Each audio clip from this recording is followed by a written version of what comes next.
Buenas noches, bienvenidos a Sevilla.net, el programa de debate de 20TV. Hoy analizaremos aquí en nuestra mesa de debate en el Hotel Alcora, donde gentilmente nos reciben como la semana pasada. Analizaremos el futuro de la Unión Europea, analizaremos si sobran políticos en España y finalmente analizaremos también, o al principio del debate, analizaremos el tema de la tercera edad, las residencias de ancianos, la polémica que hay en Montequinto con el traslado de la residencia de ancianos que pretende la Junta de Andalucía hacia Dos Hermanas y otros muchos temas más que vamos a tratar aquí con nuestros contertulios habituales. Paco Riego, buenas noches. Buenas noches, Fernando. Buenas noches. Rafael, buenas noches. Buenas noches a todos. Alfredo Santamaría, buenas noches. Buenas noches. Rafael. Buenas noches. Buenas noches. Vamos a empezar por el último tema que comentaba en el prólogo de la presentación del programa, la tercera edad. La tercera edad es una situación a la que nos vamos a enfrentar nosotros mismos, a la que seguramente muchos de los aquí contertulios tenemos personas ya en esa situación, y es un tema de candente actualidad. ¿Abandonamos a nuestros ancianos cuando los dejamos en una residencia de ancianos? ¿Cuidan realmente bien a los ancianos estas residencias? ¿Apostamos por las empresas privadas, por las empresas públicas? Bueno, es un tema, ha cambiado muchísimo la sociedad en este sentido. Nuestros ancianos antes vivían con la familia, ahora van a centros de dependencia, donde se les atiende. Ese cambio, no sé, forma parte de la situación social en la que vivimos, mucho más divergente. Paco, ¿cómo lo ves? Abandonamos a los ancianos. Difícil pregunta. Los ancianos no quieren, yo creo que no quieren ir a un centro geriátrico, ni incluso al mejor centro geriátrico posible. Los ancianos, las personas de la tercera edad, ancianos somos muchos de nosotros, quieren vivir con sus hijos, pero desgraciadamente la sociedad actual no nos permite cuidarlos como realmente deberíamos. Los ancianos, las personas de la tercera edad, como decíamos, deberían estar todo el tiempo posible con sus familiares. Aquí la pregunta es, ¿lo debemos de mandar a un centro geriátrico o deben vivir con nosotros? Evidentemente, como no pueden vivir con nosotros, no tenemos más remedio que mandarlos a estos centros. Pero el problema, compañero Fernando, no está en que mandemos a nuestros abuelos, a nuestros padres, a los centros geriátricos. El problema es que después no vamos a verlos, que no nos preocupamos de ellos, que los utilizamos, que son para nosotros auténticos números, que incluso cogemos su dinero. Se nos olvida que son estas personas las que nos han dado la vida, las que estamos aquí por ellos, estamos aquí para ellos. La sociedad en general se está olvidando de ellos. Se están olvidando los políticos e incluso nos olvidamos muchas veces los hijos. Los centros geriátricos son muy necesarios, pero los centros geriátricos públicos, los centros geriátricos privados son muy caros y el 90% de los ciudadanos, de las ciudadanas que nos estén escuchando, estarán completamente de acuerdo conmigo que no pueden pagar esa media que vale un centro geriátrico privado, que está en torno a los 1.500, 2.000 euros. Esto es imposible. Imposible que un mayor pueda pagar esta cantidad. Por lo tanto, obliguemos a nuestros políticos que fomenten de una vez para siempre los centros geriátricos y que nuestros mayores terminen su vida como realmente la tienen que terminar. Medianamente confortable. Rafael. Bueno, estoy en gran parte de acuerdo con lo que acaba de decir nuestro amigo Paco. Me ha parecido un poco dramático. Yo creo que han cambiado bastantes cosas desde hace unos años para acá. Es cierto que hay una gran imposibilidad por parte de las personas que están en activo de hacerse cargo de mayores que están solos, sobre todo que están solos. En mi caso particular, mi padre murió antes y mi madre se quedó sola, y llegó un momento en que no podía cuidarse sola y no hubo más remedio que meterla en una residencia, primero con su acuerdo y ya luego con su desacuerdo, ¿no? Porque no quiso estar allí. También había, hasta hace poco, pero la crisis económica ha acabado con esta posibilidad, lo que se llamó hipoteca inversa. Es decir, tú llegas a cierta edad y tu vivienda se la vendes a un banco y el banco te paga a ti una hipoteca.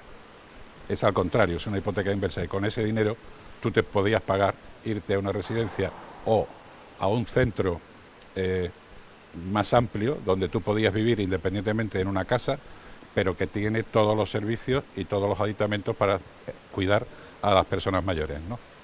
Y con los adelantos que ha habido en salud, también se llega con más salud y a más edad, por cierto, y todo eso ha venido a terminarse con la crisis, ¿no? Pero la hipoteca inversa, yo en mi caso lo veía como una posibilidad clara, es decir, la vivienda no es para los hijos, sino que es para mí. Yo con esto me pago una buena residencia donde vivir, ¿no? Pero últimamente también se están dando casos al contrario. Es decir, ahora mismo hay gente, familias, que están sacando de la residencia a los ancianos porque están en paro y necesitan vivir de la pensión de la persona mayor. O sea, ahora mismo ha habido gente que está sacando a los ancianos para cobrar la pensión, para poder vivir. Juan Rafael.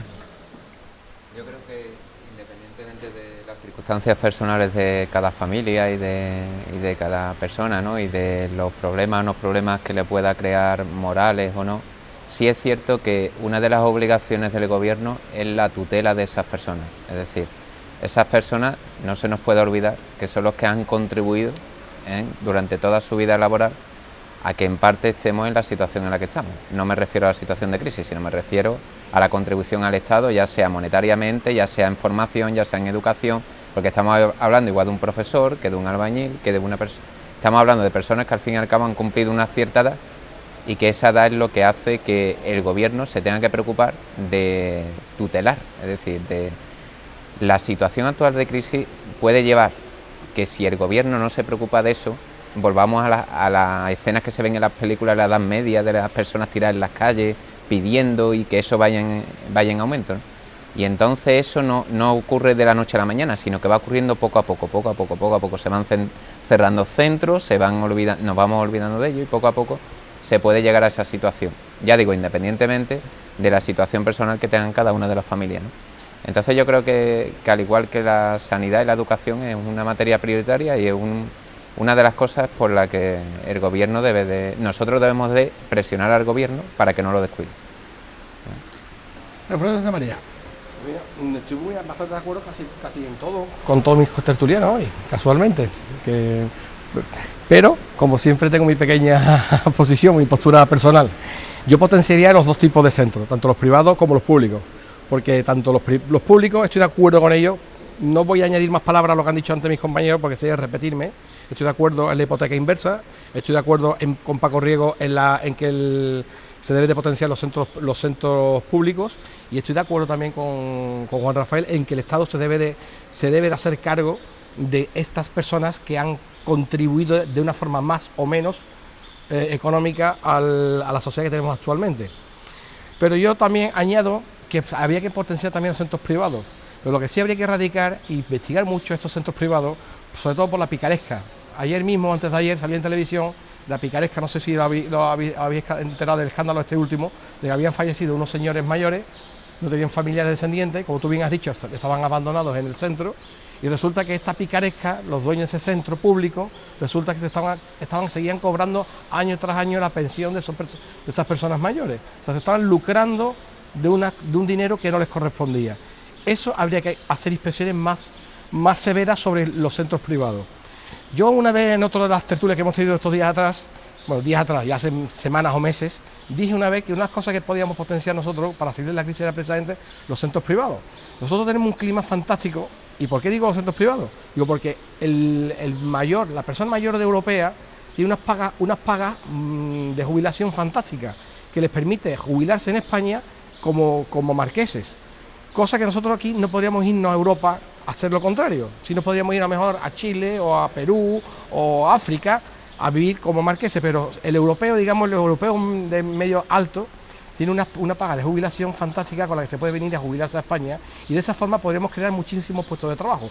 Por eso yo estoy a favor de que sigamos de potenciar los dos. Por un lado, estoy de acuerdo con Juan Rafael en que el Estado se debe hacer cargo, y con Paco Riego, de la tutela de los mayores, porque son personas que han contribuido de una forma u otra con la sociedad, y también estoy a favor del centro privado, pero por favor que este centro privado esté bajo una vigilancia extrema para que no se den más casos de picaresca como tantos casos se están dando en la España actual. Yo sí me gustaría, si me permite, ¿quién puede ir a un centro privado, Alfredo? Mi padre no puede. Mi madre, que en paz descanse, tampoco. Yo no tengo ningún familiar cercano que con lo que cobra de pensión pueda ir a ningún centro privado. Centro privado donde se paga 1.500, 2.000 euros. Mi familia no puede, mis amigos no pueden, la gente que yo conozco no puede. Posiblemente tú estás en otro nivel, no, desde luego no es el mío. Yo los centros privados que existan, pero fomentemos y potenciemos los centros públicos, que es lo que realmente tenemos que fomentar y potenciar. Y contestándole a mi amigo Rafael, sé que yo me había puesto al principio un poco dramático. Rafael, hay situaciones dramáticas en la tercera edad, situaciones dramáticas. Situaciones donde montones de ancianos con pensiones de 300, 400 euros, sin hijos en muchos casos, asistidos por trabajadores o trabajadoras sociales que van un par de horas a su casa, se tienen que mantener. Hay cientos de situaciones dramáticas donde el Estado debe poner cuantos medios tenga a su alcance para que esto no ocurra. Muchas más de la situación. Yo es que creo que no conocemos realmente el tema. Hablamos del ciudadano medio que tiene 1.500, 2.000 euros para gastarse. ¿Cuántos ciudadanos pueden gastarse esas cantidades? ¿Cuántos? No, es dramática la situación por la que pasan muchos ancianos. ¿Sabéis lo que está ocurriendo? Me imagino lo que está ocurriendo en algunos centros, como en el de Montequinto, por ejemplo. Centro de la tercera edad de la Junta de Andalucía, que quieren trasladar, dice Micaela Navarro, desahuciar, dicen los del 15M y los trabajadores del centro de Montequinto, desahuciarlo, trasladarlo al centro de Dos Hermanas. Un centro, el de Montequinto, que tiene aproximadamente para unas 250 plazas, donde la Junta de Andalucía solamente tiene cubierto unas 184 plazas, es decir, unas 70 y tantas plazas vacantes, y una lista de espera brutal, brutal. Esto es lo que no podemos hacer, esto es lo que no se puede hacer, y queremos además cerrar este centro, mandarlo a Dos Hermanas, y concretamente se hace porque el lugar donde está situado la residencia Montequinto es un lugar fantástico para especular con el terreno y para que el gobierno socialista, que también lo critico, como veis en este caso, a doña Micaela Navarro pedirle que pregunte a los trabajadores de ese centro, pregunte a los familiares de los ancianos, incluso pregunte a los ancianos. Situaciones dramáticas, amigo Rafael, situaciones muy dramáticas. Amigo Alfredo, 1.500 euros no conozco ya ningún ancianito que lo gane. Yo no sé por qué te refieres a mí. Porque has dicho lo de que potenciemos los centros privados. ¿Y por qué lo he dicho? Yo no sé si te has quedado a media con la conversación. No. Es que es para fomentar el que vengan los ancianos europeos, que tienen unas jubilaciones muchísimo más elevadas que la nuestra, vengan a jubilarse a España y queremos puestos de trabajo. Creo que has tenido una pequeña nebulosa en mi comentario. Nebulosa. Lo que pasa es que o no lo he dicho bastante fuerte, pero es que es para crear trabajo. Porque el jubilado alemán, el jubilado inglés, el jubilado finlandés, el jubilado noruego, ahí tiene un clima tremendo. Y ese jubilado suizo, por ejemplo, se jubilan con pensiones de 3 y 4.000 euros y 5.000 euros la mayoría, no como nosotros. Y ese se puede venir allí. No, allí cuesta una jubilación, un centro vale 6.000 euros, vale un centro, con lo que vale aquí tú 1.500, allí vale 6.000. Ellos allí no se pueden permitir. Pero aquí por 1.500, 2.000, como tú bien estás diciendo, vienen a cuerpo de rey, porque es que encima les sobra dinero. Y nosotros aquí crearíamos puestos de trabajo, que es lo que yo hago referencia. Por eso me queda un poco perplejo cuando me has dicho, Alfredo, solamente centro público. Digo, no, vamos a fomentar, es que necesitamos dar trabajo. Y yo te estoy brindando una opción que le estoy dando al gobierno, que tome nota al gobierno de cómo fomentar o crear trabajo, puestos de trabajo en España, pues esta es una opción de crear puestos de trabajo y fomentarlo y exportarlo, porque el jubilado noruego va a preferir un clima de la Costa del Sol, de la costa mediterránea, antes que quedarse en Noruega muerto de frío con los fiordos noruegos. Eso es lo que yo potencio, pero por supuesto para los españoles, evidentemente estoy de acuerdo contigo, ningún español con una pensión de jubilación se puede permitir, y tú te has quedado corto, 1.500, 1.800. Yo sé que aquí cerca, en Castillejas de la Cuesta, vale una pensión, un sitio de jubilado, vale 3.000 euros al mes. O sea que tú te has quedado cortísimo no sé, será un centro mediano, no sé, un centro privado, digamos, de alto standing, de alto standing. O sea, vamos a ver, que yo lo que era por terminar, eso, que yo lo que estoy buscando es generar puestos de trabajo y por supuesto que el Estado no abandone a esa persona mayor y por supuesto que se multipliquen los centros geriátricos públicos y los privados, por favor. Hagamos hincapié en que es una solución a la crisis también. Yo lo permite, antes de que Juan Rafael intervenga, yo es que en el tiempo que tengo ante la televisión me encanta potenciar el estado de bienestar. y no hablar del liberalismo de las empresas privadas. Eso me preocupa menos. Quiero potenciar todo lo posible el estado de bienestar, que es lo que realmente me preocupa en mi país. Yo le voy a hacer la palabra, pero ahora Sí, al cabo de lo que calla, acaba de sí, decir, hablo mañana, Rafael acaba de decir que muchos mayores, muchas personas jóvenes están retirando de los centros de jubilados a sus mayores para quedarse con las pensiones. Entonces, si fomentamos lo que tú estás bien diciendo, que resulta que con la crisis que tenemos, como no hay puestos de trabajo, está sucediendo lo que está diciendo Rafael. Están sacando a los mayores de la residencia para quedarse con las pensiones. Por eso yo digo, vamos a fomentar puestos de trabajo por un lado y que pueda permanecer los hijos de estas personas no tengan que sacar de la residencia a sus mayores para quedarse con las pagas, sino que puedan trabajar y no se tengan que marchar a países extranjeros. Hombre, está claro. No, yo es que no veo incompatibilidad en lo que estoy exponiendo. Es decir, es perfectamente posible, como yo también he pedido al principio, de que haya un fomento público de los centros geriátricos, y no es incompatible con que haya un desarrollo privado que fomente la inversión en esa materia, ¿no? Es que no lo veo incompatible. Entonces, es bueno que eso haya, como dice Alfredo, porque bueno, pues si se crean 5 puestos de trabajo, pues 5 puestos de trabajo que se crean y no... A mí me parece una no demasiada mala idea lo que plantea Alfredo. Yo tengo un par de amigos ingleses que cuando se han jubilado se han venido a España a vivir. Afortunadamente ellos todavía físicamente se encuentran lo suficientemente bien como para manejarse perfectamente en su casa, ¿no? Pero ella se trajo a su madre. Su madre ya tenía las facultades mentales un poco idas, ¿no? Y al final, primero la tuvo cuidándola con una cuidadora en casa, pero no salió demasiado bien. Y al final buscó una residencia española cercana al domicilio y la metieron allí. Y hay una barrera. Está muy bien lo que tú planteas, pero hay una barrera. Y esa barrera es el idioma. Es decir, a esa pobre mujer nadie le hablaba en inglés. O sea, esa pobre mujer, cuando murió, no sabía ni dónde se había muerto. No tenía ni idea, ¿no? Es decir, me parece muy bien, pero habría que tener personal mucho más preparado en cuestión de Por idiomas. supuesto, por eso yo promulgo por fomentar esta preparación y además darle una preparación en idioma. De hecho, hoy por hoy, la cantidad de ingenieros que están yendo a Alemania lo están pidiendo, por favor, que lo primero que tienen que aprender es alemán. Estamos hablando de ingenieros calificados, son personas muy cualificadas. Lo que no vamos a meter en un geriátrico es a cualquier persona sin cualificación ninguna. Estamos hablando de personas con unos estudios de asuntos sociales. ¿De qué? De eso que tú propones. ¿De geriátricos? Exclusivamente ¿privados? para personas que no lo conozco. En la Costa del Sol abundan. Y además con personas extranjeros. Y aquí en Aljarafe también te puedo dar, no quiero hacer publicidad de ninguno, pero te puedo dar el nombre de alguno, porque yo personalmente tengo un primo mío, disminuido psíquico, con un 96% de minusvalía, y lo tengo ingresado en un centro de estos privado en este caso.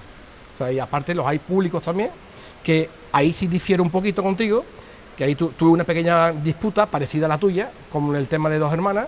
A mí y a mi primo le ofrecieron una residencia pública, y evidentemente yo lo primero que pregunto es ¿dónde está la plaza concedida? ¿En Sevilla? ¿En Aljarafe? Dice, no, en cualquier parte de Andalucía. Digo, perdón. Digo, oye, mi primo me lo pone usted en un sitio cercano. No. Si usted acepta la plaza, usted firma y dice, se entiende. La tutela la coge el Estado y nosotros con el niño y entonces me tuve que hacer cargo de ello. Me tuve que hacer cargo yo personalmente de mi primo, porque el gobierno no me decía dónde me pensaban mandar a mi primo. Entonces digo, me niego a que hagan esa barbaridad con un familiar mío. Entonces te digo también, por una parte el gobierno hace sus desastres, igual que las hace la parte privada. O sea que hay que encauzar a los dos. A la privada, que dejen de ser tan pillos, y a la pública, vamos a controlar un poquito y vamos a ser un poquito más serios en las cosas cuando demos una plaza a un anciano. Es decir, a la pública que optimice los recursos, por supuesto, y que no haga lo que piensa hacer en la residencia de Montequín. Por ejemplo. O sea, estoy totalmente de acuerdo contigo. Yo quería preguntar, antes de nada, ¿qué es lo que ha cambiado en la sociedad española para que algo que era hace 20 años, llevar a un anciano a un geriátrico era algo ignominioso, y que ahora 20 años después sea algo, bueno, entendido por todos o algo razonable que todos nos parece, entendemos socialmente? ¿La falta de tiempo? No, te lo contesto, os voy a contestar yo. Yo no nací en España, como muchos sabéis, y he visto la evolución de España en función hace 30 años, cómo ha evolucionado España. En el extranjero pasaba eso exactamente igual hace 20, 30, 40 años antes. La evolución de España ha sido siempre, históricamente España hemos querido que nuestros ancianos mueran con nosotros. ¿Por qué? Porque vivíamos siempre con nosotros, podíamos hacernos cargos de ellos. Normalmente aquí era familia paternal, trabajaba el padre y la madre se quedaba en casa. Eso ha sido siempre la figura como ha funcionado la familia española. En Europa no. En Europa ocurría de que trabajaban los dos miembros, con lo cual nadie se podía hacer cargo de los mayores. Entonces, en Europa se desarrollaron mucho antes los geriátricos. En España es una cosa que ha empezado reciente, pero debido a que hoy por hoy, antes de la crisis, pongamos un punto y coma, antes de la crisis, los dos digamos, hijos trabajaban, nadie se podía hacer cargo de los hijos, que es el caso que estamos haciendo referente. Pues ¿qué ocurre? La sociedad española ha evolucionado, y el hecho de la evolución de la sociedad española es la que ha hecho necesario invertir, o que digamos, asuntos sociales invierta más en geriátricos. Sí, creo que con eso respondo a la pregunta que... Yo creo que, sí, al fin y al cabo, la falta de tiempo, ¿no? Hace algunos años, pues, por ejemplo, la mujer se ha incorporado, como bien sabía, al mercado laboral hace poco tiempo, ¿no? Entonces era la que prácticamente pues, participaba de estas tareas, ¿no? Con la incorporación el trabajo de la mujer, ninguno de los dos tiene tiempo, y evidentemente a las personas mayores no hay más remedio que la expresión, es que no me gusta decirlo, meterla en un centro geriátrico, ¿no? Pero bueno, tampoco decir llevarla a un centro geriátrico, ¿no? Yo sí quiero decir una cosa, yo tengo actualmente a mi padre en un centro geriátrico. Es verdad que en el centro geriátrico donde está mi padre, pues es un centro geriátrico familiar, ¿no? Y ellos se encuentran a gusto allí también. Tienen personas de su edad, pueden compartir conversaciones que no sería posible si vivieran en casa a lo mejor con su nieto o con su hijo. Son personas, hablan de sus tiempos, hablan de sus cosas. Las actividades que tienen los centros geriátricos, actividades de deporte, cosas que tú no podrías ayudar a tu padre a lo mejor a hacer un par de horas de deporte diario, jugar al mus, jugar a las cartas, o sea, todo ese tipo de actividades que se desarrollan en los centros geriátricos, no podrías tú atenderlas, porque tú por tu labor, tu trabajo diario, no puedes hacerla con tu padre. O sea, yo creo que hoy por hoy las personas mayores se sienten más, por un lado tienen el desapego familiar, pero por otro lado ganan en calidad de vida al estar en un sitio cuidado. De hecho, tienen médicos 24 horas, están atendidos por cualquier necesidad. A nosotros se nos pasa, por nuestro trabajo, por nuestro estrés diario laboral, se nos pasan muchas cosas, que si la pastilla, que si muchísimas cosas, que allí no les falta de nada. O sea, que pero yo a mí me ha encantado cuando has dicho que haya un control riguroso sobre los centros privados. Sí. Eso me ha encantado. Pero los privados... muy riguroso. Pero, los dos, a los dos. Los públicos... A los dos, hombre, pero Paco, al no priorizarse los beneficios es muy duro lo que voy a decir. Se supone que se hace un poco mejor, ¿no? Paco, también los hay concertados, como los colegios. Sí. Son privados, pero... Paco, es muy duro decirlo, pero hay que tener en cuenta que a los dos hay que hacer un control riguroso. Porque al público, al privado, por la picaresca. Pero al público, porque es una carga social económica. Entonces, al público realmente no le interesa esa persona mayor. Entonces, es a quien también hay que hacerle un control riguroso, porque al público no le interesa que esa persona mayor dure 50 años. Al contrario que al privado, efectivamente. ¿Me comprende lo que por donde voy, ¿no? O sea, es doloroso decirlo. Estoy entendiendo que estáis diciendo que la residencia privada es mucho más importante, o sea, se cuida más al anciano. Lo que yo pido, por favor, es que a las dos se las controlen mucho. A la privada, que la controle el Estado, y a la pública, no sé qué organismo, porque a la pública el propio Estado monte un organismo o alguna forma para que el paciente esté cuidado y tenga un control riguroso, que es lo que yo sí... Yo lo que quería terminar, si hace falta, es incidir en dos temas. Uno, ya lo he dicho antes, era el tema de la hipoteca inversa. El tema de la hipoteca inversa, si pudiera retomarse, sería interesantísimo, porque es un complemento extraordinario a la pensión del jubilado. ¿Por qué no explica qué es la hipoteca inversa, Rafa? Que no lo sabe la mayoría de los... Lo he explicado. ¿Pero lo has explicado yo? Sí. La vivienda del anciano se la queda un banco, se la compra un banco, y el banco le paga al anciano una hipoteca, le paga mensualmente por haberse quedado con esa vivienda que el banco venderá o hará lo que sea con ella, ¿entiendes? Pero en vez de tú pagarle al banco, el banco te paga a ti unas mensualidades. Esa mensualidad viene a complementar tu pensión, y con eso tú puedes irte a un centro tipo urbanización, los que yo he descrito antes. Pero en todo este tema se nos ha olvidado una cosa muy importante, Las personas mayores lo merecen todo, por supuesto. Por supuesto. Lo que quisiéramos todos es que estuvieran en casa con nosotros, y hubo una ley que se llamó Ley de Dependencia, que alguien se está encargando. No, alguien no, el Partido Popular. Muy bien, tú lo has dicho, como dice Alguien Levante. no, el Partido Popular. Sí, alguien se la está cargando, y esto venía a resolver bastantes problemas de este tipo. Es lo que quería decir para terminar. Muy bien, no hay tiempo para más. Volvemos en unos minutitos después de la publicidad aquí en sevilla.net. Muchas gracias.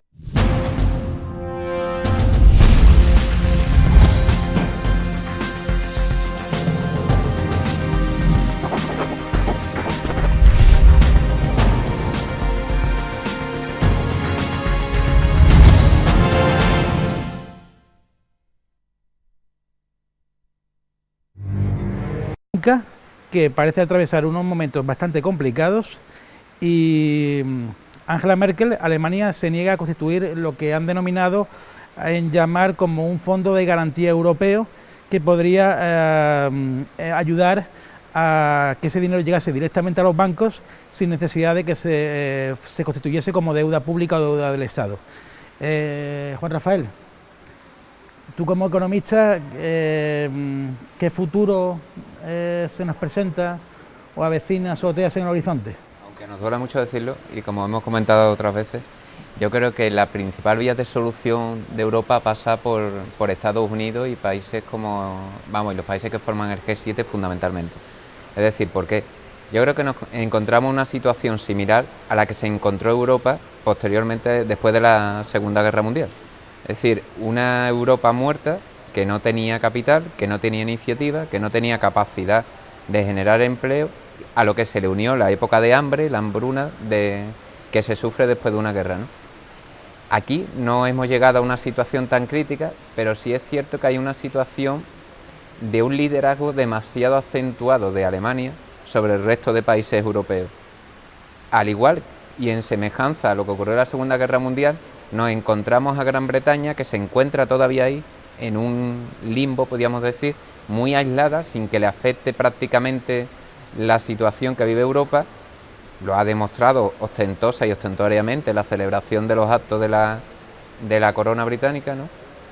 Y Estados Unidos, que empieza a preocuparse. Vimos días atrás cómo la vicepresidenta del gobierno, en un viaje relámpago, se colocó en Estados Unidos para solicitar, ¿qué? Solicitar dinero. Es decir, solicitar el dinero que el Banco Central Europeo no se atreve o no quiere dar. Y no quiere dar por las presiones alemanas para evitar que la economía española empiece a resurgir, ¿no?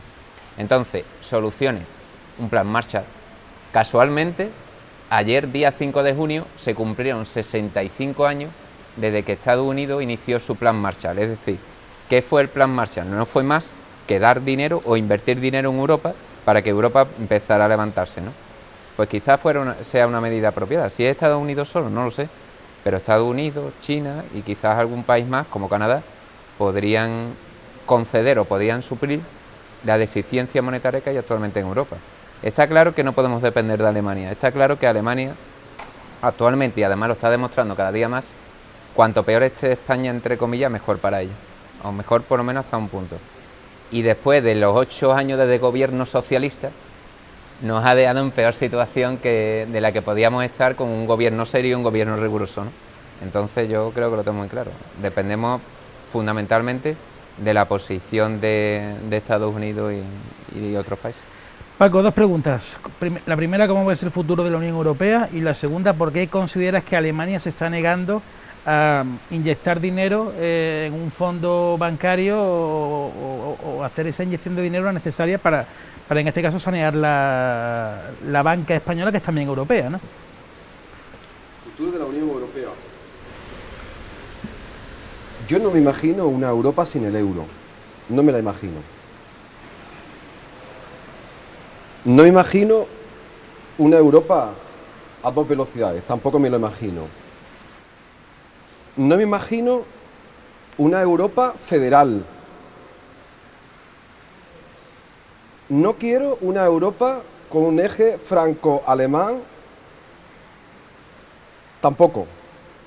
La Europa que yo quiero, la que me gustaría, es una Europa donde democráticamente los pueblos, las naciones, dijeran cuál es el camino por el que queremos seguir. No una Europa donde la señora Merkel, que por cierto y afortunadamente espero que tenga sus días contados, igual que lo tuvo el señor Sarkozy.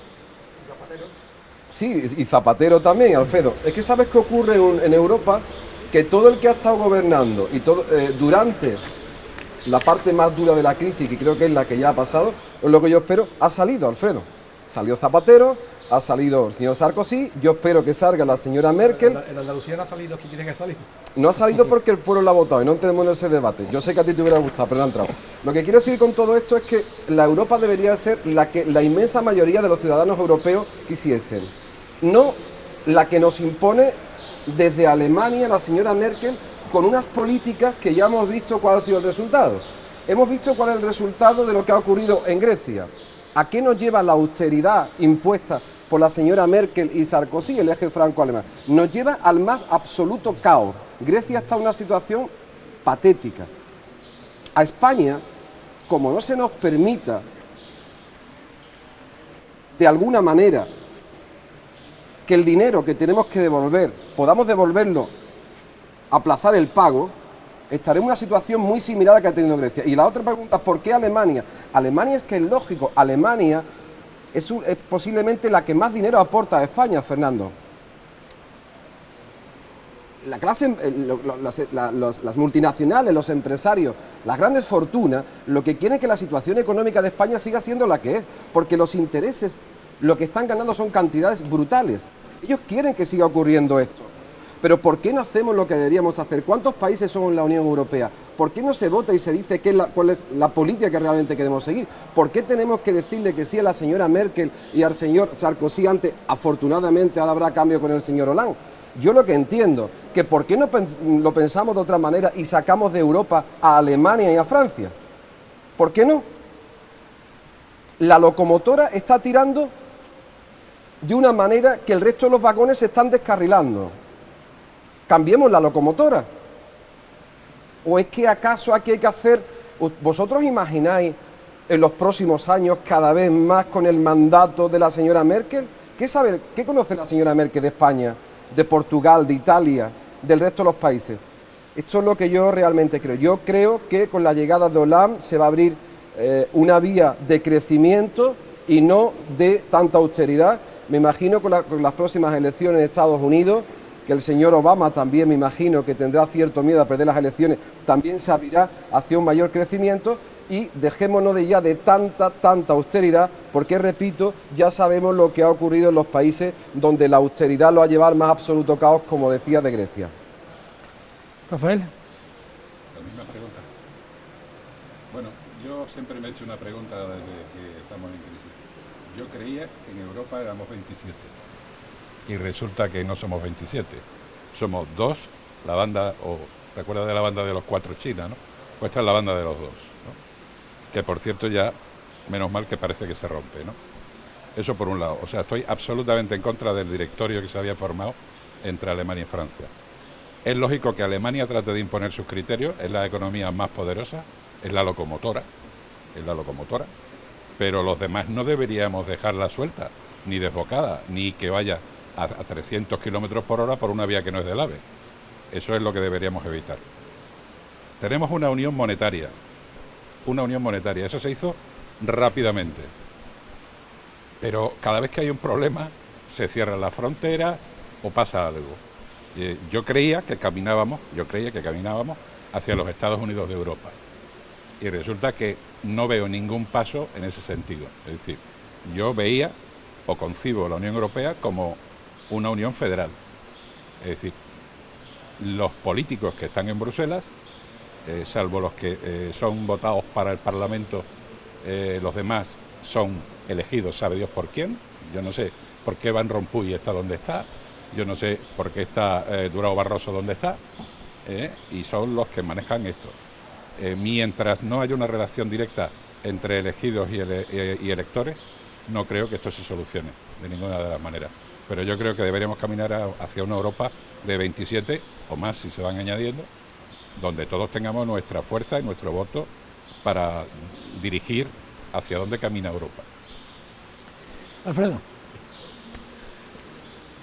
Estoy de acuerdo casi todo con mis compañeros, o sea, no voy a añadir más palabras, todo está muy acertado en todas sus exposiciones, cada uno en su línea, por supuesto, no podía ser, como no podía ser de otra forma. Tranquilo hoy, Alfredo. Estoy tranquilo, no son temas muy candentes. A Paco Riego me hubiera gustado haberle contestado antes, pero no me dio tiempo, me cortaste el intermedio. Pero evidentemente le voy a contestar ahora, porque dijo Paco Riego que el estado de bienestar se lo está cargando el Partido Popular y el Partido Popular se está cargando el estado de bienestar. El estado de bienestar se lo ha cargado el Partido Socialista, porque no ha dejado ni un duro en las arcas. Recordémoslo, que quien ha dejado las arcas vacías es el Partido Socialista. Bueno, pues. Y quien tiene un 22% de paro en Europa es el Partido Socialista. Porque la media, perdóname, ahora tengo la palabra yo, no he interrumpido ninguno este golpe, no he interrumpido, he sido cauto y no he interrumpido ninguno. Digo, en Europa el paro en Alemania es el 5%, en el resto de Europa, entre los 27 países, como bien habla Juan Rafael, es el 11%, la media. Y en España superamos el 22, 23, 24 y probablemente cuando terminemos el año estaremos en el 30%, gobernando el PP, me dirá Paco Riego. Digo, por sí. Pues sí, gobernando el PP, porque no le queda otra. Estaremos en el 30% de paro en España, porque no se genera trabajo. Hasta ahora mismo la Unión España, ¿de qué está viviendo España? Eso Juan Rafael me va a dar, creo que me va a dar razón. ¿O no? También puede ser, o no. Estamos viviendo gracias a la deuda que estamos vendiendo. Estamos vendiendo deuda y ese es el único dinero que están dando en España.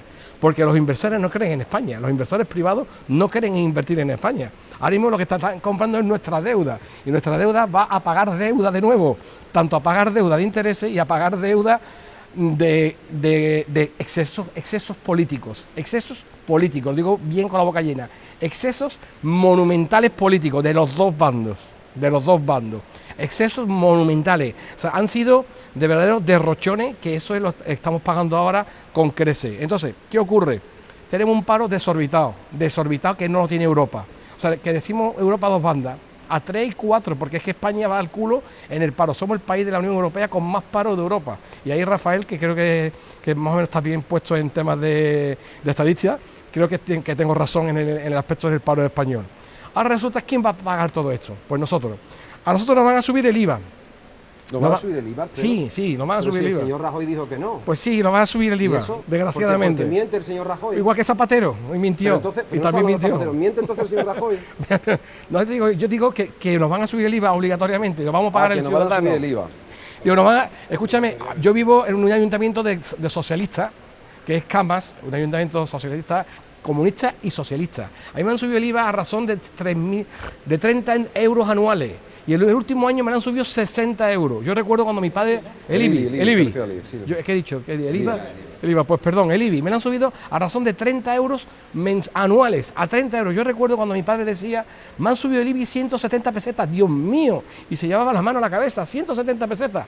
A mí me han subido el IBI en 3 años 120 euros. Señores, 20.000 pesetas me han subido el IBI en 3 años. ¿A dónde vamos a llegar? O sea, hay dinero para rescatar a los bancos. Hay dinero para rescatar a los ayuntamientos, hay dinero para rescatar a los políticos, pero ¿quién rescata al ciudadano? O sea, yo hago un llamamiento, vamos a dejar de rescatar bancos, rescatar políticos, ¿y el ciudadano? ¿Quién ayuda al ciudadano? Nadie ayuda al ciudadano, nadie ayuda al autónomo, se le deja caer. O sea, nuestro amigo Alfredo en plan filosófico. Sí. Estoy cansado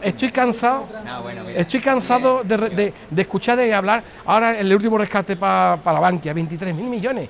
Que caiga Bankia o no. Pero vamos a ver, nacionalizarla o no. Pero vamos a ver, ¿por qué no ayudamos al ciudadano? ¿Por qué todo el peso de los rescates o de las soluciones tiene que recaer sobre el ciudadano? Yo estoy cansado ya de que el ciudadano sea quien pague siempre los desaguisados de los políticos. O sea, el político se pone la medallita cuando las cosas van bien. Y ahora, cuando las cosas van mal, esconden la cara. No, es culpa del anterior. Siempre es culpa del anterior. Cuando Zapatero estaba gobernando, era culpa de Aznar. Ahora que gobierna Rajoy, es culpa de Zapatero. Mañana gobernará no sé quién, porque Zapatero seguro que no. No sé quién gobernará de Rubalcaba y dirá que será culpa de Rajoy. Y así seguiremos echando la culpa a los romanos. Y llegaremos a César o a la curia romana o al Estado griego. No me quiero perder. ¿Dónde quiero llegar? ¿Por qué? Vamos a dejar de cargar todo el peso de los errores de los políticos y los ciudadanos. Vamos a quitar políticos de en medio, que pasará al siguiente tema, por supuesto. Por supuesto. Juan Rafael. Yo es que, vamos, me pierdo aquí en Juan Rafael, no perdamos el Primero, hilo. mira, los griegos. Grecia, que Grecia esté como esté no es culpa de Alemania. Eso es lo ¿Que no es primero. culpa? No es culpa de Alemania. Es Si decir, con el rescate iba a solucionarlo, Juan Rafael. ¿No? Para eso se rescató, respeta ¿no? mi libertad de actuación que Sí, yo te... pero para eso se rescató, ¿no? ¿Respeta o no respeta? Que la situación griega no es en absoluto culpa de Alemania. Alemania ha podido o no ha podido fomentar que la salida de la crisis griega sea más o menos rápida y que la haya o no la haya retardado y que lo haya hecho de una forma o de otra. Pero yo discrepo totalmente contigo de que la situación griega sea responsabilidad de Alemania. Eso no, ni eso he querido yo exponer al principio del debate. Yo lo que sí estoy diciendo en el debate es que Alemania se ha ido diferenciando cada vez más del resto de países europeos y fundamentalmente de países como España, Italia y Grecia, sí, de toda la cornisa mediterránea. No sé si es casualidad o no, pero tú coges una regla y efectivamente, como decían antes, de los Pirineos para abajo, tú trazas una regla y ves que toda la cornisa mediterránea, Portugal, España, Italia y Grecia, son casualmente los países que se encuentran en peor situación económica. ¿Por qué? No lo sé, pero es así, es decir, es un hecho objetivo. Eso ha hecho que Alemania, como te estaba comentando, se ha ido distanciando cada vez más de estos países, pero ya no solo de estos países, es que ahora el resto de países se están dando cuenta de que se están también despegando de Alemania.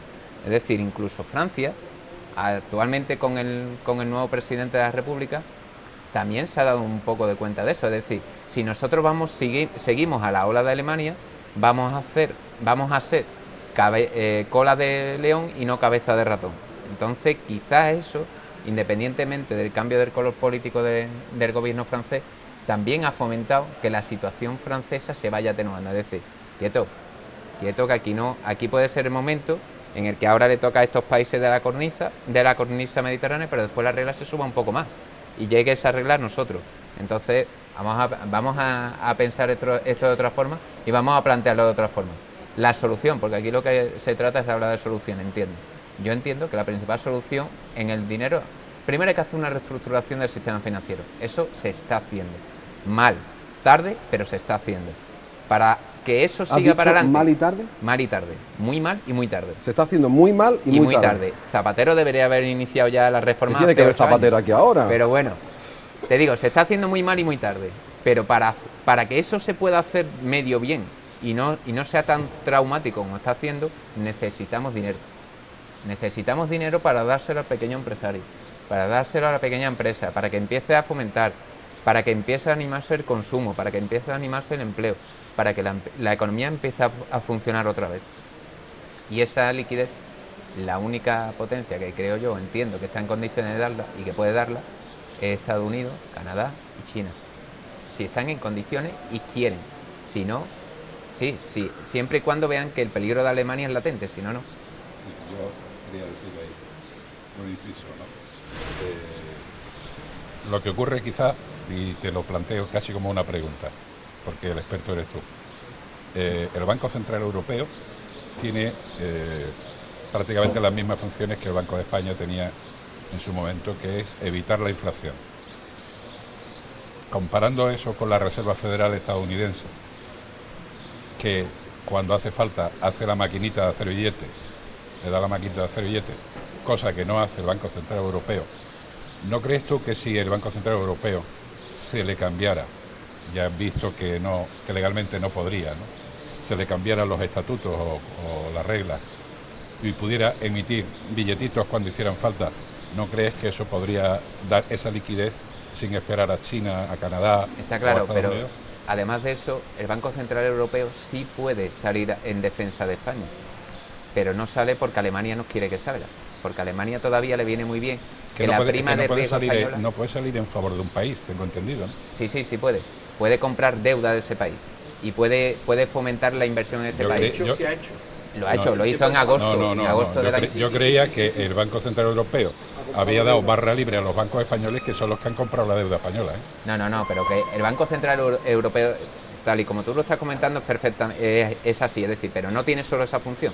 Tiene la función de vigilancia y control de los bancos centrales de cada uno de los países y del sistema financiero de cada uno de esos países, pero además sí tiene la capacidad de poner dinero en circulación, ya sea haciendo la maquinita como tú dices o ya sea comprando deuda de esos países. De hecho, efectivamente, como dice Alfredo, en agosto del año pasado, cuando nos situábamos con una prima de riesgo en torno a los 320, 340 puntos básicos, ya en aquella época unos 320, 340 era límite de intervención. Y sin embargo ahora nos situamos en los 521 y no pasa nada, ¿no? 540.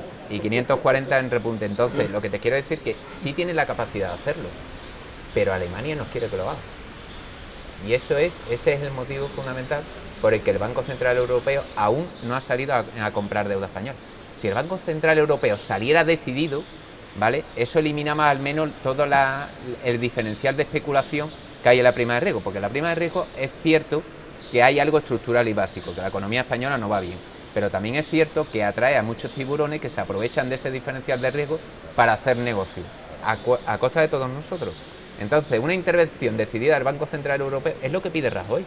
Si vosotros habéis escuchado a Rajoy, le está diciendo a la comunidad económica que hemos cumplido los deberes, que ya lo hemos hecho todo, que no podemos hacer más, que intervengan, es que eso es lo que está haciendo. Eso creo yo que fue lo que hizo Soraya Sáenz de Santa María cuando fue a Estados Unidos, pedirle dinero. Oiga, en Europa ni nos echan cuenta, pasan de nosotros. Por otra parte, parece ser que desde Alemania se está instando, presionando al gobierno español para que pida un rescate. Claro, sí es lo que le conviene. El problema del rescate es el siguiente, Fernando. Es que si tú vas a rescatar, que bien lo explicó, lo que es un rescate, lo vamos a hacer en un programa, es que va a llegar unos señores de Europa y va a decir, ayuntamiento, ¿qué? 14 políticos, no, perdón. 8. Va a llegar Alemania, unos señores de Europa no. Va a llegar Alemania, bueno, va a decir Alemania. Bueno, aquí ya vamos a empezar a hacer lo que yo diga. Vale, más o menos, pero realmente se supone que vendrán de Bruselas y vendrán a decir lo que tenemos que hacer. Es decir, va a decir, los intereses no son eso, no, de eso nada. La política sanitaria no es esa, se acabó. La política económica de los bancos, esto que cachondeo es de 300 consejeros políticos en una entidad bancaria, fuera. O sea, que van a decir las directrices de cómo se debe de manejar un país, que es lo que se ha intentado en Grecia. Por lo cual, el rescate en Grecia ha sido un fracaso. Pero claro, ¿qué ocurre? A mí me ha encantado una cosa que ha dicho Juan Rafael, que ha dicho lo de la raya mediterránea hacia abajo. La picaresca que tenemos en los países mediterráneos no la tienen los países nórdicos, y eso es una cosa por historia histórica, no es de hoy, no viene de ahora. ¿Qué ocurre con España? ¿Por qué no se la rescata?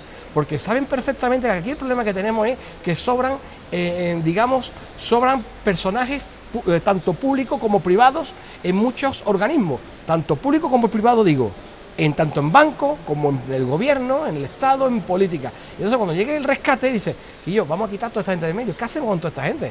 Es que esta gente puede ser 1 millón o 2 millones de personas más que van a ir al paro. ¿Tú te imaginas que cuando llegue aquí y vea la que hay realmente montada en España y diga, estos 2 millones de tíos que no hacen nada que lo que hacen en España, 2 millones de tíos van fuera? O sea, tú te imagínate la situación catastrófica, lo que está sucediendo en Grecia ahora mismo. En Grecia nos hemos enterado hace poco de que si tú eras hijo de funcionario y se moría tu padre, tenías derecho a una pensión vitalicia como hijo de funcionario. Eso no se ha visto. Por supuesto, a ese se le acabó el chollo. Y en España se van a acabar muchos chollos como venga una intervención. Que aquí ya podría corregirme Juan Rafael o añadir alguna cosilla más. El presidente de Mercadona el otro día en una declaración a Radio Nacional de España hablaba de que los españoles en conjunto teníamos que cambiar y tener mucha más productividad, porque de otra forma íbamos a ser intervenidos. Pero ¿para qué sirven los rescates? ¿Para qué han servido los rescates que se han hecho en Europa? ¿Para qué ha servido el rescate de Grecia? ¿Acaso está mejor que hace unos meses? ¿Para qué ha servido el rescate en Portugal? ¿Acaso está mejor? Eso para que la agonía, Paco. Esas grandes fortunas se hagan más ricos. ¿Para qué realmente vale el rescate? Y que venga un señor, un tecnócrata, a España a decirnos lo que tenemos que hacer. ¿Por qué no nos aplazan la deuda?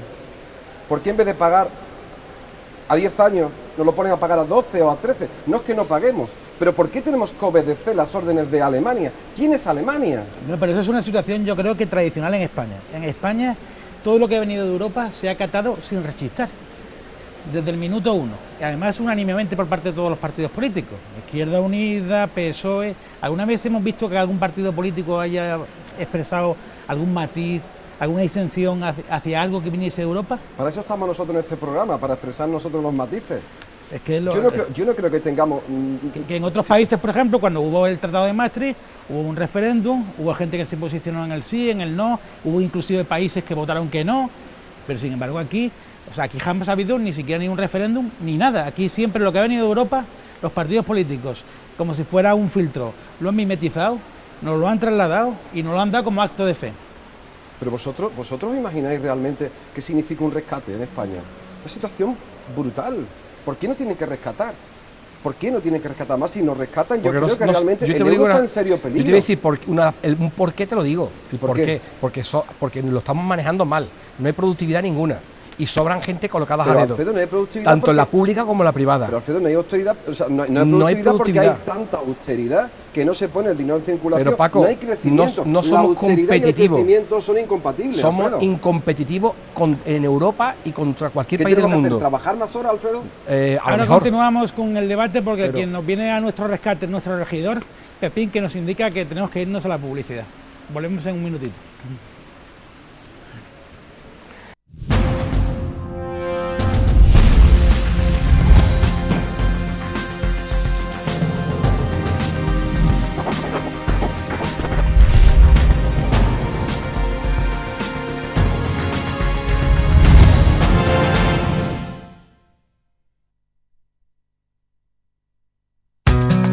En Freiduría Mara le ofrecemos una gran variedad de productos frescos y de excelente calidad con la mejor relación calidad-precio. Pescado frito variado, puntillitas, acedías, pijotas, cazón en adobo, gambas rebozadas. Nos encontramos en Avenida de Llanes número 2 y San Vicente de Paúl 2224, Sevilla. Pruebe el sabor del pescado frito para Sevilla y Triana en Freiduría Mara.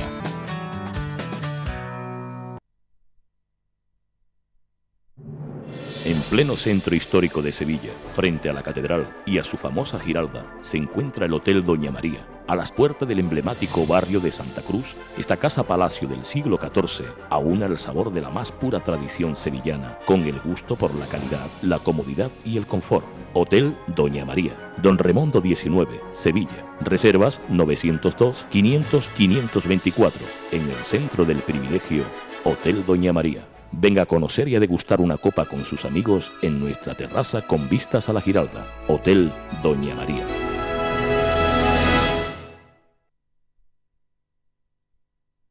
De él nos gusta hasta los andares. La Ibérica, jamones y paletas ibéricos curados, carnes frescas de cerdo ibérico.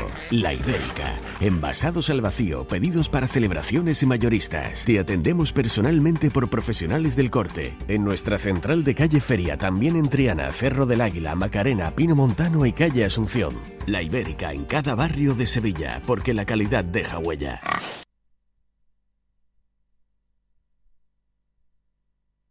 Joyería Relojería Rosa Vázquez. Les ofrecemos una gran variedad de servicios personalizados con precios sin competencia y plena garantía de satisfacción. Últimas novedades en diseños. Joyería Relojería Rosa Vázquez. El regalo perfecto lo encontrará en el Mercado de la Encarnación número 39. Consúltenos en el 954 561 542. Joyería Relojería Rosa Vázquez.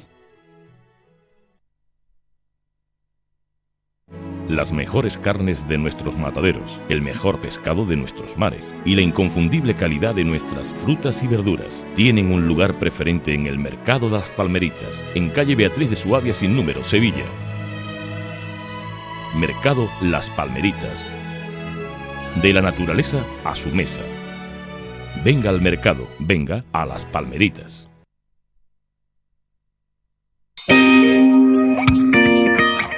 Tintorería y lavandería Lavasolo, tus prendas de vestir como el primer día. Vestidos de novia, túnicas de nazarenos, vestidos de flamenca, trajes de comunión y toda clase de prendas de vestir. Limpieza en seco y lavandería autoservicio. Nos encontramos en pleno centro de Sevilla, en Pasaje de los Azahares, local 42. Teléfono 954 21 63 56. Tintorería y lavandería Lavasolo, tus prendas de vestir como el primer día.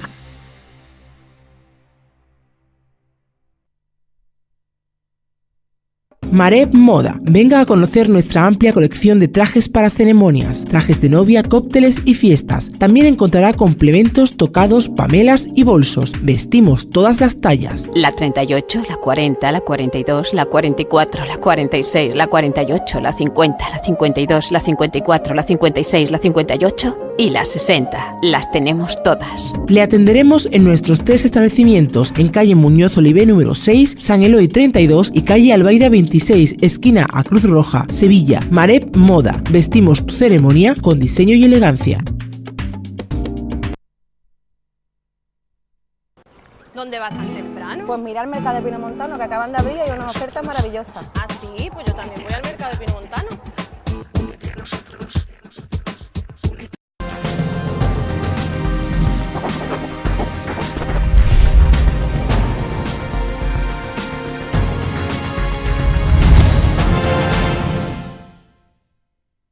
Buenas noches, aquí seguimos en sevilla.net analizando temas de candente actualidad, aquí en el Hotel Alcora, con muchísimo público hoy que nos está observando, junto a la fuente del Hotel Alcora. Estamos hablando de, Paco, del futuro de la Unión Europea. ¿Tú crees que en vista de lo que ha manifestado antes Rafael, de la falta de democracia, de lo que está apostillando ahora Merkel de hacer un nuevo tratado para vigilar desde Bruselas que los presupuestos de los países no se excedan del criterio de Bruselas, de las diferencias de los salarios medios que hay entre los distintos países, de las diferencias de fiscalidad que hay entre los distintos países? ¿Realmente esto, más allá de un marco económico, tiene algún futuro? No lo sé. La respuesta debe ser bastante compleja, no lo sé, y por mucho que intento estudiar la situación, no la comprendo. Lo único que sí te puedo decir es que lo que está ocurriendo en los últimos años es que Europa no funciona, que algo se está haciendo mal en Europa. Y lo primero que se está haciendo mal, y siguiendo un poco la línea de Rafael, es que tenemos una serie de tecnócratas en Bruselas que no han sido elegidos democráticamente. Y que estos son los que están intentando, y que cobran una pasta, y que están intentando marcar las directrices de lo que se tiene que hacer en Europa. Si desde Europa, si es el lugar, el foro, tiene que ser Bruselas, donde se establezcan las políticas para toda la Unión Europea, tendrá que ser personas elegidas democráticamente, las que estén allí. Juan Rafael me hace... Sí, tienen que ser elegidas democráticamente. Tienen que ser elegidas democráticamente porque lo que no podemos hacer es que elijamos a Rajoy, a Zapatero, al que sea, y nosotros nombremos a otra serie de señores que son los que realmente están en Bruselas dictando las políticas. Pero además no conoce la idiosincrasia de los propios países, Juan Rafael. No lo veo. Me gustaría que me la aclarara. Alfredo, no. Paco, perdón. Que discrepo contigo en eso porque es como si tú dices que el presidente del banco, el gobernador del Banco Central, el Banco de España, tendría que ser elegido democráticamente, ¿no? Es elegido por las fuerzas políticas que son elegidas democráticamente. Así Igual no va. Pasa con el gobierno europeo. Así no va. Bueno, es que yo no creo que el problema sea que los que están en Europa sean tecnócratas que sean elegidos. Al contrario, yo creo que eso es más positivo que negativo. Yo entiendo que sí, Paco. El problema es lo que estábamos comentando antes. Mira, a mí una de las primeras cosas que te enseñan en la escuela es a no mezclar ovejas con lobos, ni perros con gatos, ni cosas de esas, ¿no? Eso es lo que ocurre con la Unión Europea actual. Lo que decía Rafa antes de que eran 27 países, le gustaría que fuera más. Eso lo que hace es más inviable un único gobierno y hace más inviable que eso funcione. ¿Por qué? Porque hay sensibilidades, hay formas de ser, hay formas de actuar, hay formas de ver la vida radicalmente distintas. Hay culturas, hay idiomas, todo eso separa. Es decir, si nosotros no fuéramos a un ejemplo como fue los Estados Unidos, ¿no? Una federación de distintas zonas del país que se unieron todas y formaron una única nación, ¿no? Si esa era la aspiración europea, pues yo no creo que pueda ir cada vez más divergente, porque cuanto más amplia, une sensibilidades distintas, radicalmente, vamos, con una opinión, una forma de actuar, una forma de ver la vida totalmente distinta. Y eso no lo puede homogeneizar.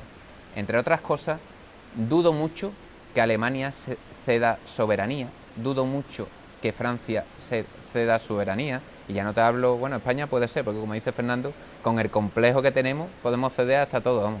Cedemos las llaves de la casa, eso seguro. pero hay países que no lo van a hacer, ni lo han hecho ni lo harán nunca. Entonces yo creo que eso es un poco utópico, ¿no? Decir que va a haber una única unión de estados europeos que va a representar, no, porque eso supone una serie de sacrificios que ninguno de estos países están dispuestos a hacer. Entonces, tender a una especie de Unión Europea monetaria, económica, fiscal, moverse en un mercado único, como era lo que pretendía inicialmente el Tratado de Roma, ¿no? Es decir, bueno, vamos a quitar las fronteras, entre nosotros hacemos una especie de acuerdo y negociamos con otros países. Eso sí, pero intentar ir ya mucho más allá, creo que la ambición rompe el saco y en este caso el desastre será absoluto. Tú discrepas de Paco, yo voy a discrepar de ti, si me lo permite. Tú dices que me ha parecido entender que has dicho que estás más de acuerdo con un gobierno de tecnócratas en Europa que con un gobierno de políticos elegidos por el pueblo.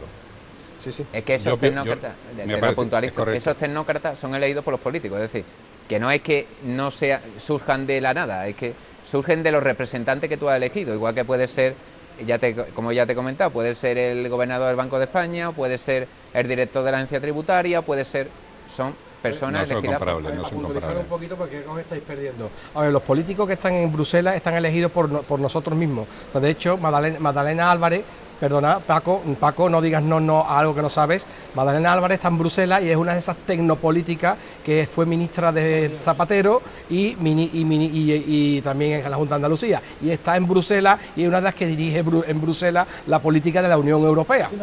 Así nos va. O sea que estamos... Puntualizo, que porque no son elegidos, al revés, están impuestos.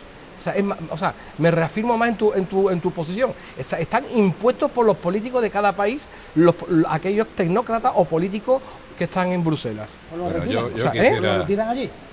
No, ahí donde suelen retirarlo, igual que las diputaciones, que ya entraremos después en otro debate. Yo quisiera terminar mi argumento. Perdón, sí. Te he interrumpido porque estabais divagando los tres.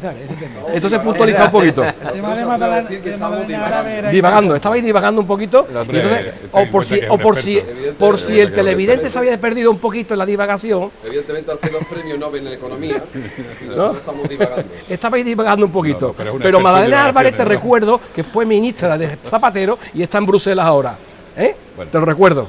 Tiene una palabra. Te lo recuerdo, porque a lo mejor puede ser que estaba olvidado. Esas nebulosas que sueles tener, Paco. Rafael Peñalosa, por favor. Sí, si me permite, Alfredo, a ver si puedo terminar el argumento. Yo discrepaba de Juan Rafael, él ha matizado de lo que quería decir.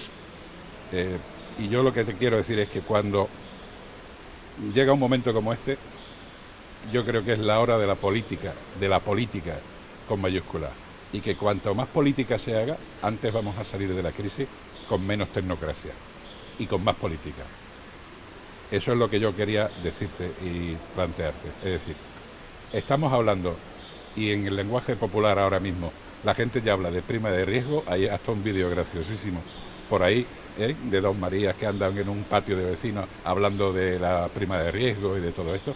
Y yo creo que la cosa va por ahí. Ahora mismo, en las conversaciones del café, es que si la prima de riesgo, que si la prima de riesgo, que si la prima de riesgo.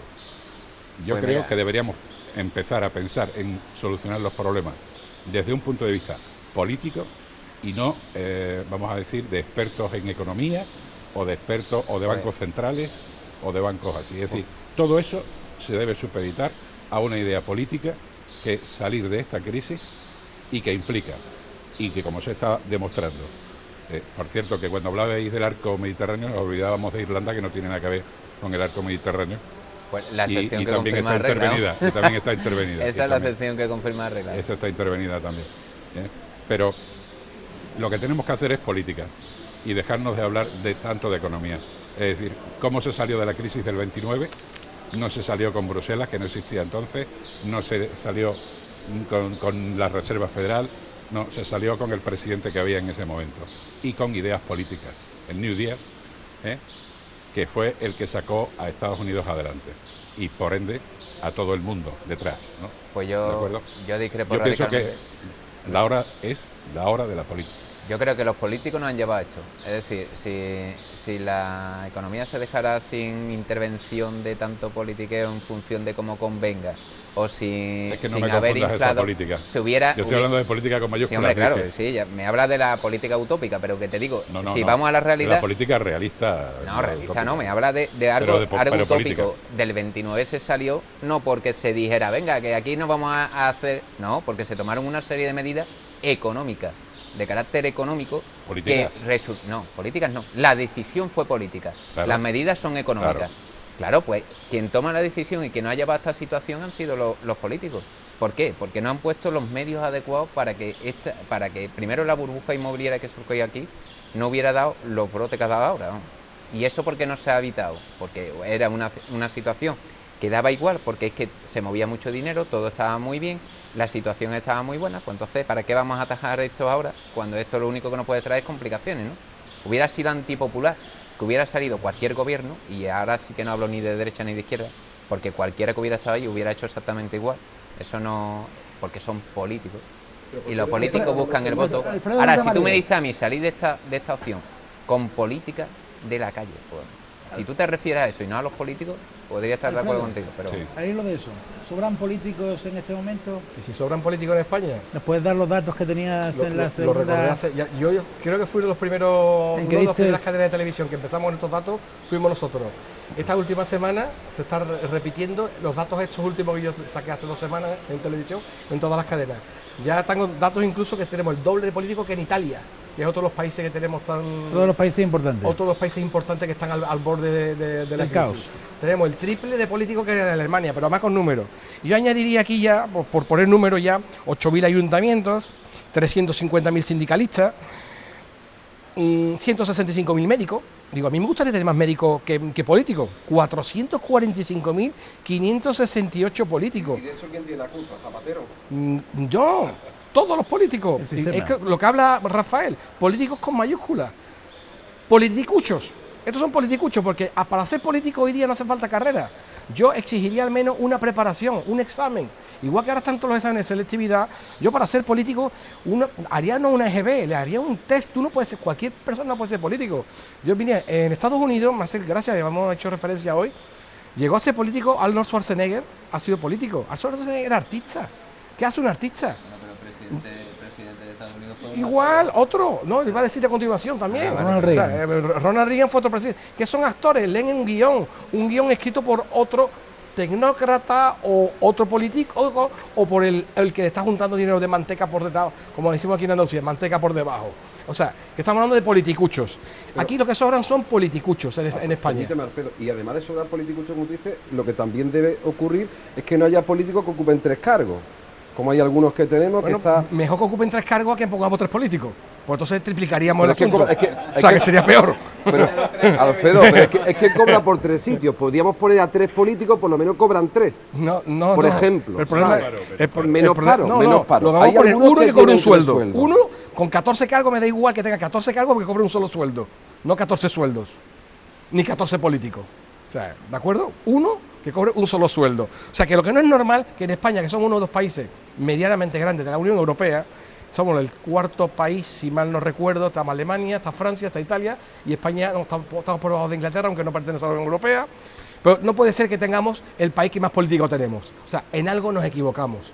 O sea, en España sobran políticos con mayúsculas. Políticos no, politicuchos. Y en ¿De clave política, Juan Rafael, en una clave política mucho más nacional, mucho más local que el tema de la Unión Europea. ¿Qué valoración haces que Izquierda Unida y el PSOE se hayan negado en la Comisión de los Seres a que comparezca Chávez, Griñán, ¿De qué partido Zarría? Chávez? ¿De qué partido Chávez? Del Partido Socialista, pero ¿De lo qué que partido lo que es sorprende Zarría? es Izquierda Unida, que siempre se ha manifestado como que transparencia, luz, taquígrafo, y que se niegue. La gran mayoría de la izquierda de este país que gobierna o que hace política, no los sentimientos de izquierda, para que mis compañeros de allí no se me echen encima antes de que terminemos. No me refiero a los sentimientos de izquierda, me refiero a la izquierda general que hace política en este país, sobre todo aquí en nuestra zona. Bueno, cambia en función del pesebre. Es decir, si tú le llenas el pesebre de que hay que votar esto, pues ellos comen y votan. Es que eso es así de fácil. Me permite una cosa rapidita. ¿Os recordáis otro día que Paco no pude contestar porque yo lo dije me adelanté a las noticias? ¿Recuerda que decía el IBI, que ahora tenemos que, además en nuestro programa habló del IBI, que la Iglesia pagara el IBI, y dije yo, esto es otra nube del PSOE, y Paco me atacó mucho y me dice, ¿qué nube, Alfredo, qué nube? Ya te estás sacando la nube. Pues ya tenemos la nube, ya sabemos cuál es la nube, le hemos destapado la nube la tenemos aquí. Los descubrimientos de la Guardia Civil de los nuevos imputados en el caso de los R falsos. Ya sabemos por qué sacó otra nube nueva el PSOE. Una nube para disipar un poco ese cambio de Izquierda Unida las cosas importantes. La contraprestación. Sorprendente. Eso es la contraprestación. Habéis visto cómo no me habéis dejado hablar entre todos, ¿no? Al final mi mensaje no se ha enterado nadie de a mí me parece... Bueno, dijiste que iba a ser rápido. Iba a ser rápido, pero me había interrumpido para que no llegara mi mensaje. Paco, ¿qué valoración haces de esa negativa? Hombre, a mí me parece... Pero era una nube que había que sacar. Ya sabemos cuál es la nube. Que el tema de los seres tendría que ser investigado a fondo. De la misma manera que tendría que ser investigado a fondo el tema de Bankia. Por supuesto. Lo que pasa es que el tema de Bankia es el Partido Popular en el Congreso de los Diputados el que no permite... ¿Y qué tiene que ver ahí? Pero me quieres dejar, Alfredo, por favor. Me interrumpió. ¿Y Fernández Ordóñez por qué no habla? Que es el gobernador de España, que lo ha puesto el PSOE. ¿No lo deja quién? El Partido Popular. Yo creo que no. Yo creo que algo tiene que ocultar el PSOE. Pues ha querido hacer la semana pasada no me equivoqué con el IBI, no me equivoqué. Ya sabemos el porqué. Vamos a preguntarle a Rodrigo. Le quedan 2 días. También tiene algo que decir. Le quedan 2 días. La semana pasada... Le quedan 2 días a Fernando Ordóñez. La semana pasada, y si me permite, porque yo os he dejado también hablar.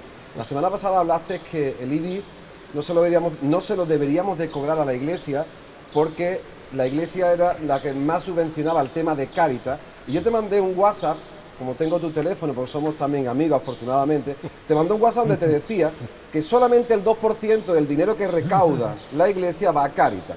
Luego, ese humo es el que vosotros lanzáis continuamente con vuestras... No sé, voy a decir una salta de mentira. Ese sí que es el... Déjame. Yo sé que te da coraje, pero déjame que acabe. Yo lo que pasa es que me da coraje que resulte que Cáritas es cuando el ayuntamiento del PSOE, cualquier ayuntamiento de cualquier ciudad, llegan los mendigos a donde los manda. Alfredo, pero bueno, en cualquier caso, es que cosa os digo a los dos. El tema de debate no es el IBI. Eso ya lo hablamos la semana pasada. Estamos hablando, ¿por qué aquí? Que se deben de investigar los seres, sin lugar a dudas. Pero igual que Bankia. Por supuesto. Pero es que no habláis de Bankia. Sí, oye. Decís que cuando la izquierda se une que se es que el tema hoy no es Bankia, Paco. Es que el tema hoy no es Bankia. Te contesto con tu misma respuesta del otro día. Es que el tema hoy no es Bankia. Hoy el tema es si sobran políticos. La pregunta que ha hecho el presentador, yo digo, es importante que miremos hasta el último punto de los seres. Claro. Pero de 23.000 millones que vamos a aportar los ciudadanos españoles a Bankia, ¿me quieres dejar, por favor, Alfredo? Es que tú no me dejas... Venga, termina y yo después te dejo. Es que te respondo con tus mismas palabras del otro día. Es que hoy el tema no es Bankia hoy. Alfredo. 23.000 millones creo que es bastante más importante de investigar que no 40 o 50 millones. Es que creo, Alfredo. A ti lo que pasa es que a vosotros... No, a mí me pasa que creo que es más grande aquí, el escándalo de aquí es tan monumental, que nos gobierne un imputado, que nos está gobernando un imputado, perdóname que te lo digo. No quiero levantar la voz más que tú, quiero que me dejes. No. 50 o 60.000 euros es una cantidad, 100.000 euros, lo que quieras, pero eso comparado con 23.000... ¿A ti te gustaría que Rajoy estuviera en el caso de los casos de los ERE?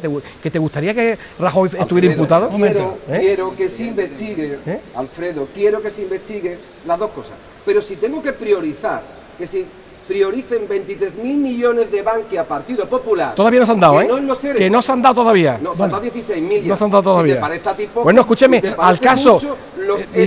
Oye, hablando de eso, pero si vamos a retroceder, eso es el mismo tema que la Caixa, ¿no? Que Caixa Castilla-La Mancha. Perdóname, porque este es el mismo tema que Caixa Castilla-La Mancha, ¿no? No, perdóname, ahora es que le hablo a Paco, porque si no hablamos de Bankia también podemos hablar de Caixa Castilla-La Mancha. Los 10.000 millones que le dio Zapatero a Caixa Castilla-La Mancha. Porque hizo un aeropuerto donde no hay aviones. ¿Estamos de acuerdo o no? 10.000 millones, Paco. 10.000 millones a otro banco. ¿Qué pasa? Que las cifras no te dan igual. ¿Qué pasa? Porque son el PSOE, no hay que investigarlo. O sea, porque eso también hay que investigarlo, ¿no? Alfredo, te estoy diciendo. O los ERE tampoco hay que investigarlo. Te repito, estoy en desacuerdo. ¿Hay que investigarlo hasta la última consecuencia? ¿Sí o no? Sí. Creo, ya está. Me encantaría que hasta la última consecuencia. Hasta la última consecuencia. Hasta la última. Sí. Me encanta esa frase. Pero Lo que me gustaría por encima de esto es que se investigara Bankia porque son 23.000 millones de euros, que es muchísimo más. Vale, te digo Rafael. Paco, yo Eso creo que hay que investigar. los ERE pueden llegar más lejos. Por favor. Te digo algo cualitativamente, Paco. Porque lo que yo he Para dicho no ti es puede cualitativo. tener más- Paco. No, lo que tú has dicho es cuantitativo. Tú has dicho que 23.000 millones es mucho más urgente e importante que 40.000 o O 50.000. 4.000 o 50.000 que Este se han hecho aquí minutos. en Andalucía, ¿vale?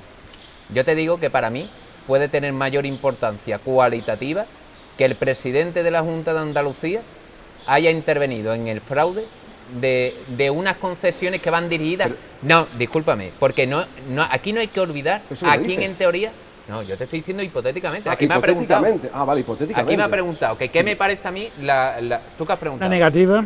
Exacto, la negativa, negativa de a Izquierda investigar Unida y- que el presidente de la Junta de Andalucía Comparezca en la comisión de pueda investigación. estar implicado directa o indirectamente, ya sea por acción, ya sea por omisión, en unos casos de irregularidades donde aunque sean 4 millones de euros, 400.000 euros o 40.000 euros, el destino de ese dinero era mucho más preocupante que el de los 23.000 millones de Bankia. Eso lo dices tú. No, eso lo digo yo te estoy dando mi opinión. A mí me está La gobernando ahora preocupante, mismo. 23.000 millones. Entonces, sí, hombre, porque es que no se puede comparar una cosa con la otra. Evidentemente. Paco. No se puede comparar absolutamente una cosa con la otra. Una cosa es institucionalizar la corrupción y otra cosa es que una entidad privada o semiprivada esté mal gobernada. Hombre, yo creo que cualitativamente la diferencia es abismal. Vamos a ver, Juan Discúlpame. Rafael. Si la jueza... Un momento, Juan Rafael. Una pregunta corta y luego, si me dejáis, Sí. volvemos al tema que se estaba hablando. ¿Me podéis decir quién denunció el tema de los ERE? No preguntes porque como La ahora jueza, ya tú no. Te puedo decir denunció cuando el empezó. Popular, ¿no? Partido Socialista. Te puedo decir El cuando Partido empezó. El que se negó a entregar las actas de la Junta de El Gobierno. Partido Socialista No, denunció el te voy tema a de decir los cuando ERE. empezó es todo. falso. Todo eso empezó ¿Cómo que falso? cuando... Falso. Eso es Cuando... falso. No, yo te puedo empezar a decir cuando empezó Yo te todo digo esto. que sí. Cuando a Juliá, al restaurante Juliá de En lo Catering que sí Juliá, estamos de acuerdo. el Mercasevilla empezó a pedirle dinero bajo cuerda a cambio de unos... Sí, a partir de ahí empezó a tirar del hilo y de la manta y se fue descubriendo...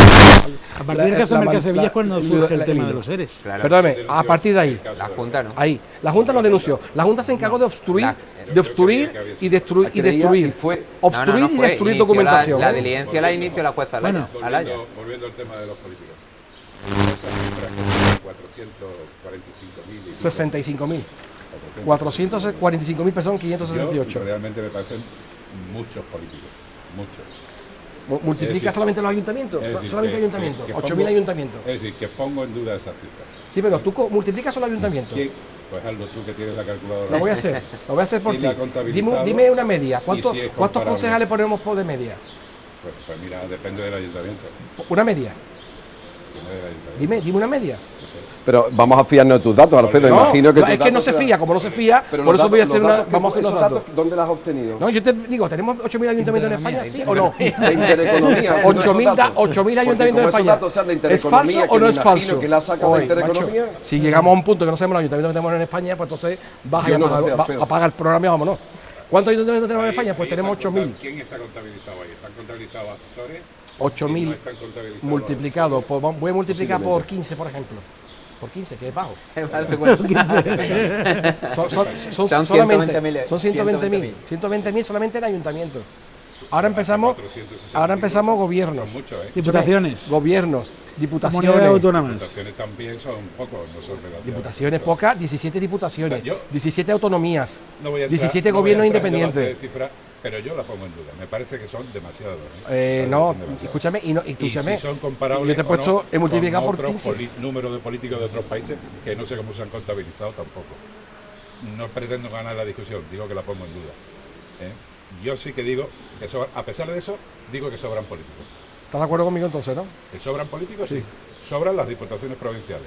El Senado. Estoy de acuerdo contigo. Sobra el Senado. También estoy de acuerdo Y contigo. sobran un mogollón de asesores políticos, que son libremente designados. Y por sobra- unos o por otros. Bueno, te recuerdo simplemente Zapatero multiplicó por 2 los de Aznar. A mí me Sus gustaría, asesores. si me permitís, Aznar tenía 400 y Zapatero tuvo Si me 800 permitís, Alfredo, asesores, enlazando- por ejemplo. Lo que tú digas. Por ejemplo, Enlazando- esos son datos verídicos, enlazando verídicos y con la primera comprobables. parte del programa, si Zapatero- fomentamos... tenía que estar en la cárcel, tío. A ver qué os parece. Si Pero es que ese es un tema muy importante, porque Y como no está. decimos, en Islandia han juzgado a los malos políticos. Aquí van a juzgar a todos los malos políticos, no solamente al presidente, Yo sino reivindico incluso la política con mayúsculas y eso elimina muchísimo. deberíamos de juzgar a todos los malos políticos de este Permitidme país. una cosa. A mí me gustaría enlazar con la primera parte del programa y fomentando, ahondando en el estado de bienestar. Fijaros lo que ganaríamos. Si fomentáramos el estado de bienestar, ganaríamos que la ley de dependencia aún estaría en vigor, que las personas de la tercera edad, las que hablaba en principio, estarían en el centro, y esto generaría una cantidad de puestos de trabajo increíble. De puestos de trabajo y fundamentalmente para el tema de la mujer. Fijaros lo que es el estado de bienestar que el Partido Popular se quiere cargar. Hombre, si Zapatero no se hubiera gastado el dinero en plan E, Pero bueno, arreglando aceras y baldosas en los pueblos, pues a lo mejor quedaría dinero para el estado de bienestar. Pero No Paco, se hubiese encargado del estado de es bienestar. que acabas con el chiste de la hornada, porque imagínate que el estado del bienestar, que el país es esta copa de agua que tiene aquí Fernando, ¿vale? Esta copa de agua es todo el dinero que hay en este país, ¿vale? Y que tú a esta copa de agua, en los 8 gobiernos de Zapatero, te decides a echársela a esta planta que es de plástico, que tú sabes que no va a generar aquella planta que tiene allí Rafa detrás de él, que es de plástico. Tú vas y le echas el agua y sabes que no va a generar nada, pero te da igual, tú le echas el agua y ahora el vaso se te vacía y tú no eres capaz de llenar la botella porque es que no tienes para ir a comprar otra botella, amigo. Claro, porque tú lo ¿Cuál que es llamas- tu concepto del estado de bienestar ahí? Porque Mi es que yo no concepto lo de estado de veo. bienestar es el siguiente. Yo no lo que veo. Cuando vacías el vaso, tú llamas que cuando Zapatero le daba, fomentaba el tema de la independencia. No, esos cuatro- los- arreglaba aceras estos en los 2.500, ayuntamientos. Pero estos dilo 2.500 claro, dilo, ¿qué 8 presupuesto tenía la ley de la dependencia? estos Si eso es pecata 2.500 minuta, estos dilo. 2.500 Dilo. euros que dábamos a las familias Dilo. que tenían hijos. No, ¿cómo disculpa. que no daba? Pero, Entonces- pero di la verdad. Pero, Tú pero, se lo pero, dabas pero a la vamos a ver, duquesa de Alba, que si yo tenía digo la hijos le verdad. dabas 2.500. Que no, que yo Eso digo es la justo, verdad, que eso yo es digo la justo. verdad, como Paco. dice Juan Rafael. Pero- Yo digo la verdad. pero- Paco, no Juan se ha Rafael, tirado el dinero como No, vosotros no. decís. Tenemos Tú que le dabas acabar. 2.500 euros a la hija de la duquesa de Alba y a la hija del pobre trabajador que estaba en el campo que no tenía para comer. Eso es justo, eso es Lo que no redistribución funciona de es la que vosotros que no deis nada. Paco, Salvo dolores de cabeza. Paco, tenemos que acabar. El tiempo es ese juez insobornable que nos apremia en televisión.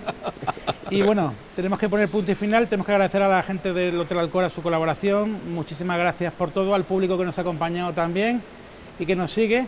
Y bueno, buenas noches a todos y nos vemos el próximo miércoles aquí en sevilla.net en 20TV. Muchas gracias. Hasta luego. Buenas noches.